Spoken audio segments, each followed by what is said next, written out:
Staff Sergeant Maria Gonzalez adjusted her tactical vest one final time before stepping out of the military transport vehicle. The desert heat hit her like a wall, even in the early morning hours at Kandahar airfield. At 28, she had served 3 tours in Afghanistan. But this assignment felt different. Something about the urgency in her commanding officer's voice when he briefed her made her pulse quicken. The tarmac stretched endlessly before her, a sea of concrete dotted with military aircraft and transport vehicles. Her mission was straightforward: secure the landing zone for a high-priority VIP arrival. The brass hadn't shared many details, only that a retired 4-star general would be arriving for an unscheduled inspection tour, and Maria's unit was responsible for perimeter security.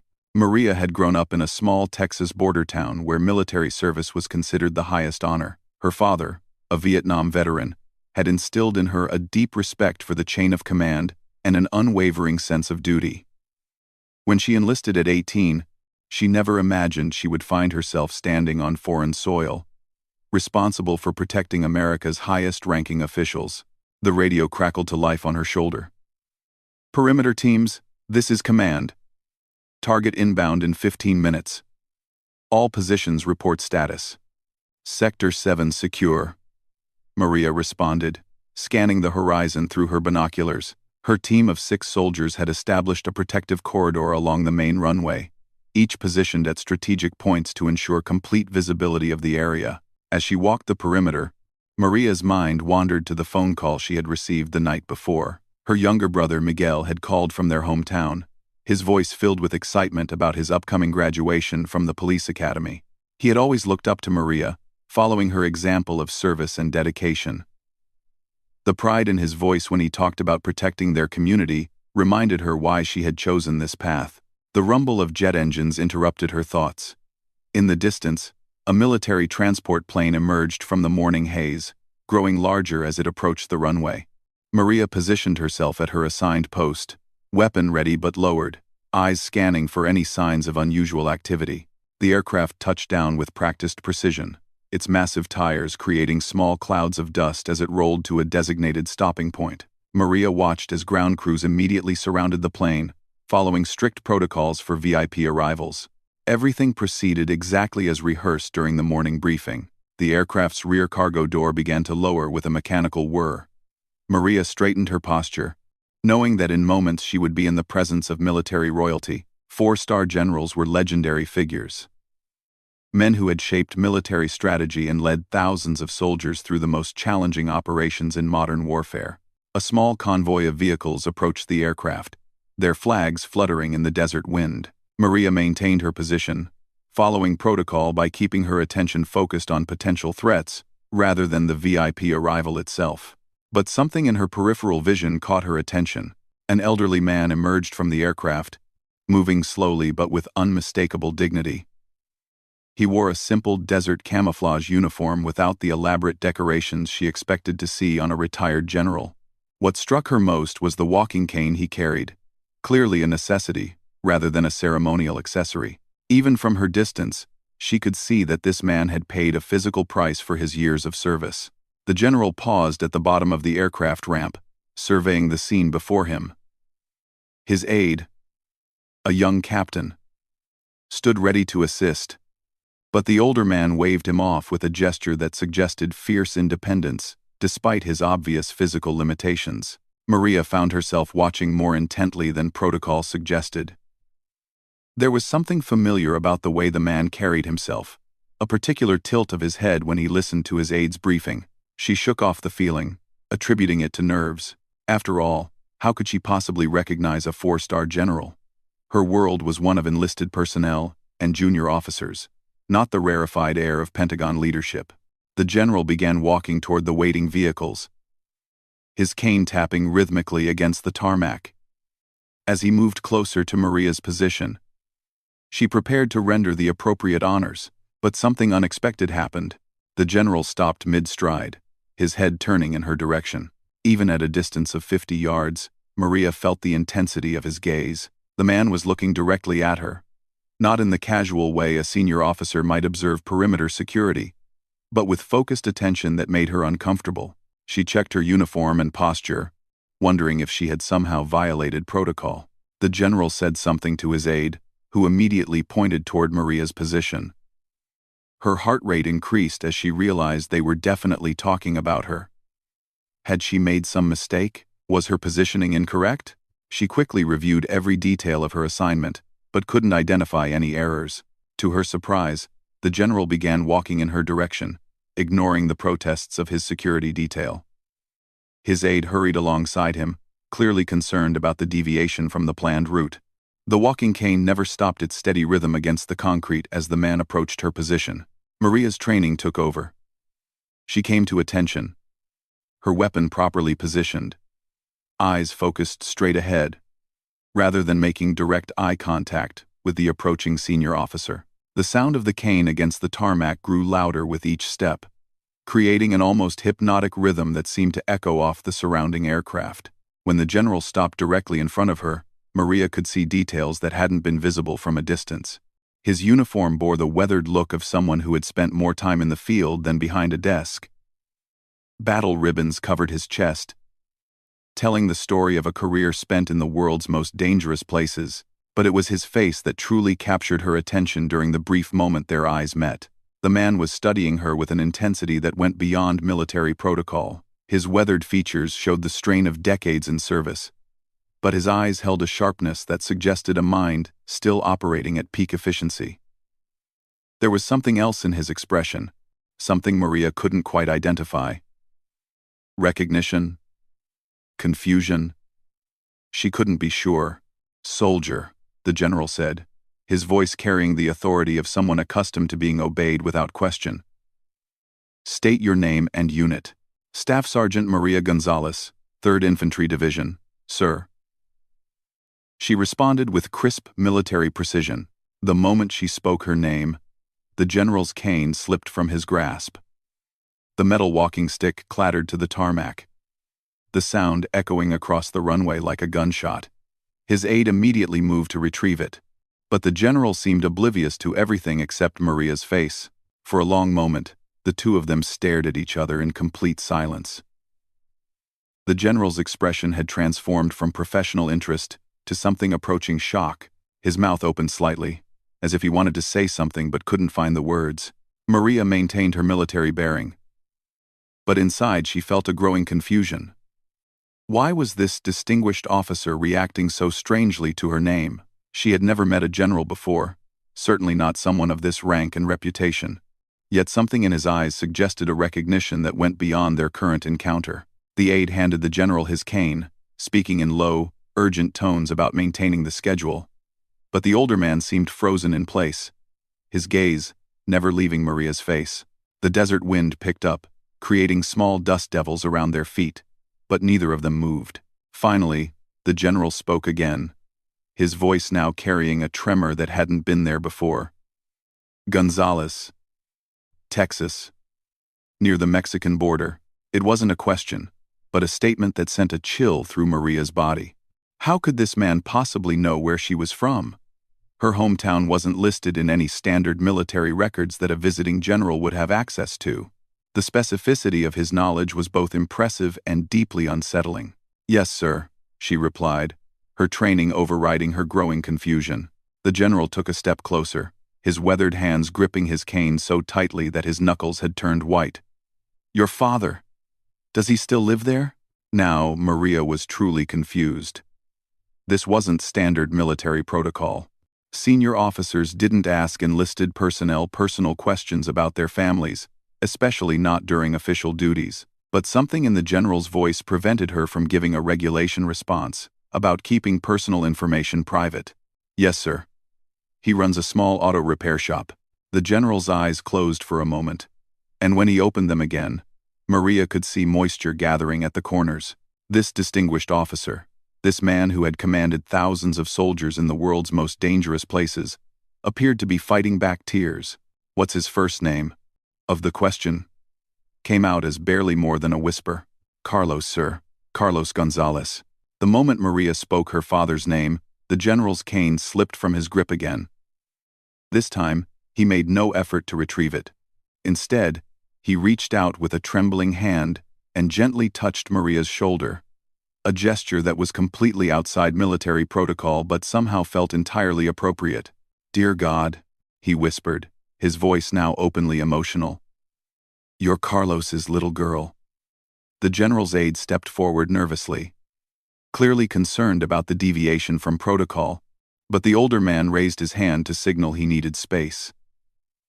Maria felt the world spinning around her as she tried to process what was happening. This distinguished officer knew her father. Not just knew of him, but spoke about him with the familiarity of someone who had shared significant experiences. "Sir, I don't understand," Maria said, her voice barely steady. "How do you know my father?" "I'm Maria de Stim." The general picked up his cane with effort, using it to steady himself as emotions played across his weathered features.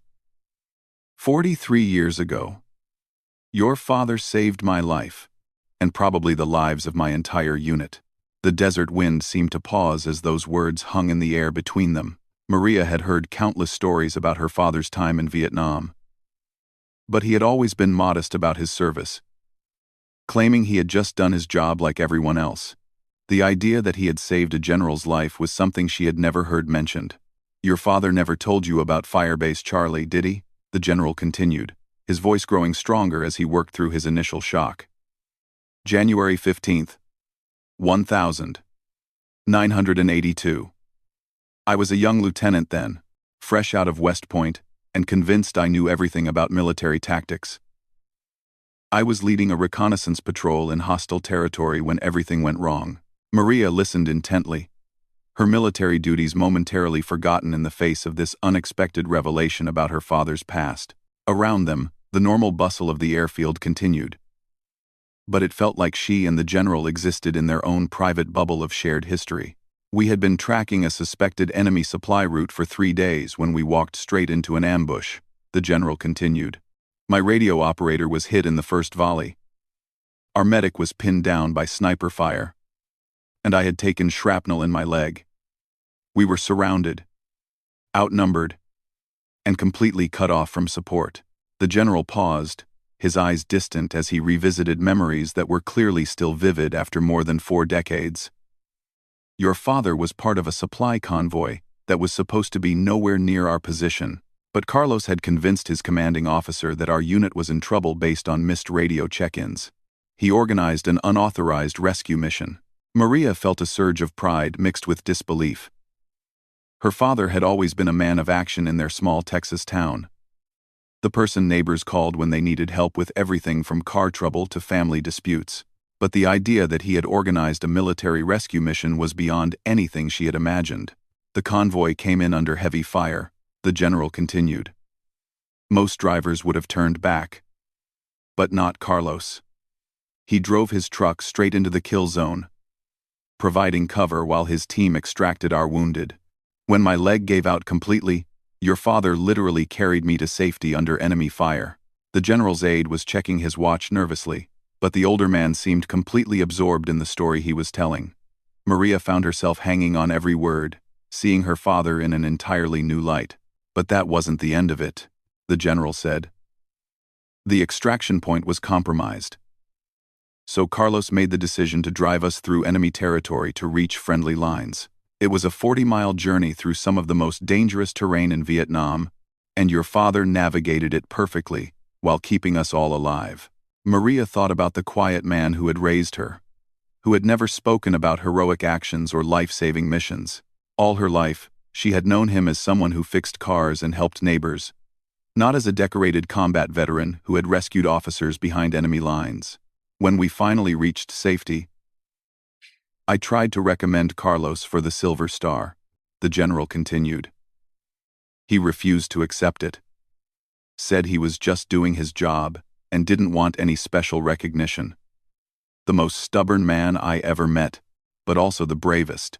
The pieces of Maria's childhood suddenly made more sense. Her father's insistence on helping others, his quiet confidence in dangerous situations, his unwavering belief that people should do what was right regardless of personal cost. These weren't just personality traits. They were the characteristics of a man who had proven his courage under the ultimate test. "We stayed in touch for several years after the war," the general explained. Carlos would write occasionally, telling me about his life back in Texas. When he met your mother, when they got married, when you were born. He sent me a picture of you when you were just a few months old.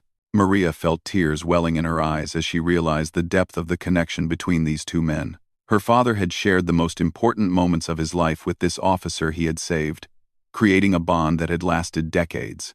The letters stopped coming about 15 years ago, the general said with obvious sadness. I assumed Carlos had lost interest in maintaining contact with his old military connections. I never imagined he might have been protecting his family's privacy by keeping our relationship quiet. He never mentioned you, Maria said softly. But he always taught me that military service was the highest calling, that protecting others was worth any sacrifice. I thought it was just his way of being patriotic. The general smiled, the first genuine warmth Maria had seen in his expression since their encounter began. That's exactly what Carlos would do. He wouldn't want his children to feel pressured by his war record. He'd want them to choose their own path based on their own convictions. A radio call interrupted their conversation, reminding everyone that they were in the middle of an active military operation. The general's aide approached cautiously, clearly struggling between respect for his superior's emotional moment and concern about maintaining security protocols. Sir, the aide said carefully, we're behind schedule for the base inspection. The general nodded but didn't immediately move to leave. Instead, he focused his attention back on Maria, with renewed intensity. Tell me about Carlos now. Is he well? Happy? He's doing fine, sir, Maria replied. He still runs his auto repair shop, though he's talking about retirement. He's proud of his work in the community. The whole town respects him. And your mother? She passed away 5 years ago. Cancer. Maria's voice caught slightly as she shared this information. The general's expression immediately shifted to one of sympathy and regret. I'm sorry for your loss. Carlos wrote about her with such love. She must have been a remarkable woman. She was, Maria confirmed. Dad took her death hard, but he's surrounded by good friends. My brother Miguel is about to graduate from the police academy, and that's given Dad something positive to focus on. The general's aide was now making increasingly urgent gestures about the schedule, but the older man seemed reluctant to end this unexpected reunion with the daughter of an old friend. You said your brother is becoming a police officer? Yes, sir. Dad always taught us that service comes in many forms. Miguel chose law enforcement. I chose the military. Carlos must be incredibly proud of both of you, the general said with obvious admiration. He always believed that protecting others was life's highest purpose. Seeing his children choose careers dedicated to service would mean everything to him. Maria felt a warmth spreading through her chest as she realized how perfectly her father's philosophy had shaped both her and Miguel's career choices. Without ever pressuring them or sharing details of his own heroic service, he had inspired them to dedicate their lives to protecting others. The radio on Maria's shoulder crackled with an urgent message about maintaining perimeter security. She was reminded that despite this extraordinary personal moment, she still had professional duties to fulfill. Sir, I need to return to my post, she said reluctantly. The general nodded with understanding. Of course. Military duty comes first. Your father taught me that lesson many years ago, but instead of walking away, the general reached into his uniform pocket and pulled out a small notebook. He scribbled something on a page, tore it out, and handed it to Maria. That's my personal contact information, he explained. When you get back to the States, I want you to call me. And I want you to give your father a message. Maria looked down at the paper in her hands, seeing a phone number and email address written in precise military script. What message, sir? What message? The general straightened to his full height, and for a moment the years seemed to fall away from his weathered features. Tell Carlos that Lieutenant Thompson never forgot what he did at Firebase Charlie. Tell him that every day of my 40-year military career was made possible because of his courage and quick thinking, and tell him that I would be honored to shake his hand one more time. Lieutenant Thompson? Maria asked, confused by the name. The general smiled. That was my rank when your father saved my life. I'm General Robert Thompson now, but to Carlos, I'll always be the young lieutenant who owed his life to a brave soldier from Texas." The name meant nothing to Maria, but she understood the significance. This was a man who had risen to the highest levels of military leadership, commanding operations that shaped national security policy. Yet he still thought of himself in terms of that day when her father had risked everything to bring him home safely. General Thompson's aide finally approached with enough urgency that the older man couldn't ignore the schedule any longer. "Sir, we really must proceed to the base commander's office." "Of course," General Thompson agreed. He turned back to Maria one final time. "Staff Sergeant Gonzalez, it has been an honor to meet Carlos's daughter. You carry yourself with the same dignity and strength that I remember in your father." "Thank you, sir. I'll make sure he gets your message." General Thompson began walking toward the waiting vehicles, his cane tapping against the tarmac with renewed purpose. But after just a few steps, he turned back one more time. "Maria," he called, using her first name for the first time. "When you talk to your father, ask him about the photograph he carries in his wallet. The one of his unit in front of that old Vietnamese temple. I'm the young man standing next to him." With that, General Thompson walked away, leaving Maria standing alone on the tarmac with a piece of paper in her hand and a completely new understanding of her father's past. The routine security mission had become something far more significant, a bridge connecting her own military service to a legacy of courage and sacrifice she had never fully understood. The rest of Maria's shift passed in a blur of routine security checks and radio communications, but her mind remained focused on the extraordinary encounter with General Thompson. She carefully folded the piece of paper with his contact information and tucked it into her uniform pocket, treating it like the precious artifact it had become. Every few minutes, she found herself replaying the conversation, trying to absorb the magnitude of what she had learned about her father. When her replacement arrived for the next shift, Maria wasted no time heading back to her quarters.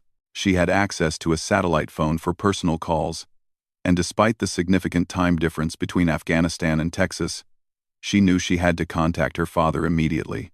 This wasn't the kind of news that could wait for a convenient moment. The phone rang 3 times before her father's familiar voice answered, slightly groggy from being awakened in the early morning hours. "Hello? Dad, it's Maria. I'm sorry for calling so early, but something incredible happened today that I need to talk to you about." Carlos Gonzalez was immediately alert, his voice sharp with concern. "Are you okay? Is everything all right over there?" "I'm fine, Dad. More than fine. But I met someone today who knows you. Someone who says you saved his life in Vietnam." There was a long pause on the other end of the line. Maria could hear her father's breathing, but he didn't respond immediately. When he finally spoke, his voice was quiet and careful.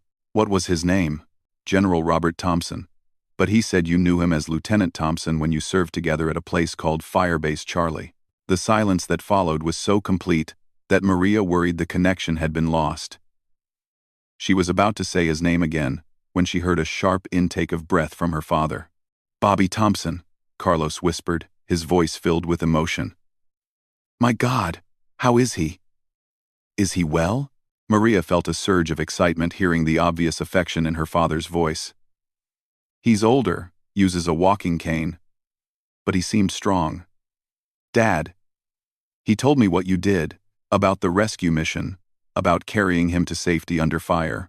Why didn't you ever tell us about that?" Another long pause. "Because it wasn't important, mija. We all did what we had to do over there. Bobby was a good officer. A good man. When you see people in trouble, you help them. That's what anyone would have done. Dad, that's not what anyone would have done. General Thompson said you organized an unauthorized rescue mission and drove through enemy territory for 40 miles to get his unit to safety. That's not routine. That's heroic." "It was my job," Carlos replied firmly, but Maria could hear the emotion underlying his matter-of-fact tone. "Bobby was hurt. His men were in danger. You don't leave people behind." Maria thought about all the times throughout her childhood when her father had helped neighbors, strangers, anyone who needed assistance. She had always attributed it to his generous nature, but now she understood it was something deeper. It was the mindset of someone who had learned under the most extreme circumstances that protecting others was life's fundamental responsibility. "He wants to see you again," Maria said. "He gave me his contact information and asked me to tell you that he never forgot what you did at Firebase Charlie. He said every day of his 40-year military career was made possible because of your courage." She could hear her father crying softly on the other end of the line.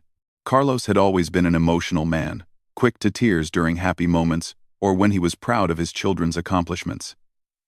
But this was different. These were tears for a bond formed in combat, tested by decades, and now unexpectedly renewed. 40 years, Carlos said finally. "Bobby made it all the way to general. I always knew he would do something important with his life." "Hey, Dad, he also asked me about a photograph you carry. Something about your unit in front of a Vietnamese temple?" Carlos chuckled through his tears. "You want to see it?" "I can't exactly come home right now," Maria replied. "But yes, I'd love to hear about it. It's from our last week in country.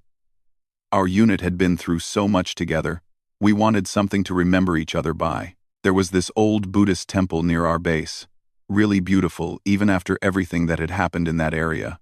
We got permission to take a group photo." Carlos paused, clearly lost in the memory. "Bobby is standing right next to me in that picture. He looks so young. We all did. But even then, you could see he was going to be someone special, always thinking about the bigger picture, always concerned about taking care of his men. He said to tell you that he's still the young lieutenant who owes his life to a brave soldier from Texas. That's Bobby," Carlos said with obvious affection. "Always giving other people too much credit. The truth is, we took care of each other over there. That's how you survived. You watch out for your brothers, and they watch out for you." Maria felt a deep appreciation for the code her father lived by, the loyalty and dedication that had shaped every aspect of his civilian life. "He wants to shake your hand again." "I would like that very much," Carlos admitted. "It would be good to see him again. To know that he's been well all these years." They talked for another 30 minutes, with Carlos sharing stories about his Vietnam service that Maria had never heard before. Not tales of heroism or danger, but stories about the men he had served with, the bonds they had formed, the way they had supported each other through the most difficult period of their lives. When the call ended, Maria sat in her quarters holding the piece of paper with General Thompson's contact information. Understanding that she had become the bridge between two men who had shared something profound decades earlier, she composed a careful email to the general, explaining that she had spoken with her father and that Carlos was deeply moved to learn about his old friend's successful career. The response came back within hours, despite the general's busy schedule. General Thompson wrote that he would be returning to the United States the following week and would be honored to visit Carlos in Texas if the invitation was extended. He included his personal cell phone number and asked Maria to coordinate a meeting that would work for her father's schedule.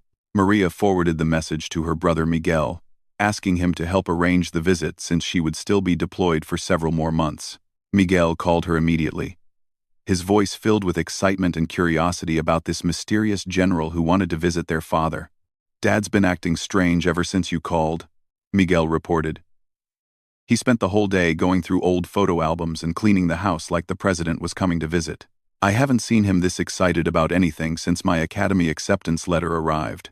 3 weeks later, Maria received a series of text messages and photos from Miguel documenting General Thompson's visit to their small Texas town. The images showed her father and the general embracing like old friends, sitting together on the front porch of the family home, examining the old photograph from Vietnam that had been carefully preserved in Carlos's wallet for more than 40 years. But the most meaningful photo was taken at the town's small Veterans Memorial, where Carlos had volunteered his time for years maintaining the monument and organizing annual remembrance ceremonies.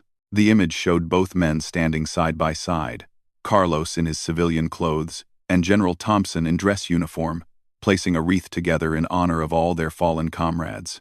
Miguel's accompanying text message explained that General Thompson had insisted on participating in the memorial ceremony, saying that he wanted to honor not just the men who had died in Vietnam, but all the veterans like Carlos who had returned home and dedicated their lives to serving their communities. The visit lasted 3 days, during which General Thompson met Maria's extended family, toured Carlos's auto repair shop, and attended Miguel's police academy graduation ceremony. According to Miguel, the general spoke at the graduation about the different forms that service could take, highlighting how Carlos had exemplified the military values of duty, honor, and sacrifice throughout his civilian career. When Maria finally returned home from her deployment 6 months later, she found her father transformed in subtle but important ways. He was more open about his military service, more willing to share stories about Vietnam and the men he had served with. The visit from General Thompson had given him permission to take pride in his war record without seeming boastful or seeking attention.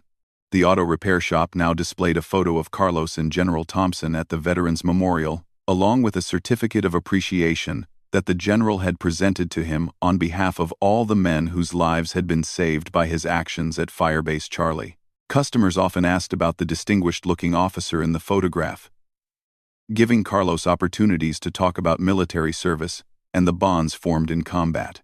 General Thompson had also established a scholarship fund at the local high school in Carlos's name, designed to support children of veterans who wanted to pursue careers in public service. The first recipient was a young woman whose father had served in Iraq, who planned to study emergency medical services and return to serve her rural community. Most importantly for Maria, she now understood that her choice of military service was part of a family legacy that extended far beyond what she had previously known. Her father's quiet heroism had created ripples that touched not only General Thompson's successful career, but also Maria's own sense of duty and Miguel's commitment to law enforcement.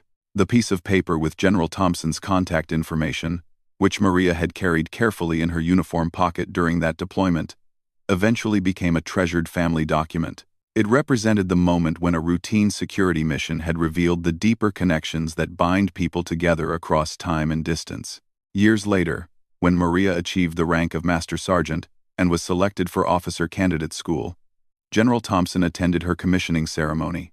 In his remarks to the assembled families, he spoke about the cyclical nature of military service, how acts of courage and sacrifice in one generation inspire service and dedication in the next. But for Maria, the most meaningful moment came after the ceremony, when General Thompson pulled her aside for a private conversation. "Your father saved more than my life that day at Firebase Charlie," he told her. "He saved my faith in what military service could accomplish. Watching you and Miguel dedicate your lives to serving others proves that Carlos's example continues to make the world safer and better." The old general, now well into his 80s but still sharp and dignified, handed Maria a small gift box. Inside was the original photograph from Vietnam, the one Carlos had carried in his wallet for decades. On the back, in faded ink, were the signatures of every man in the unit, including a young Lieutenant Thompson's careful script. "Your father wanted you to have this," General Thompson explained. "He said it represents the best of what military service can be. Ordinary people doing extraordinary things because it's the right thing to do."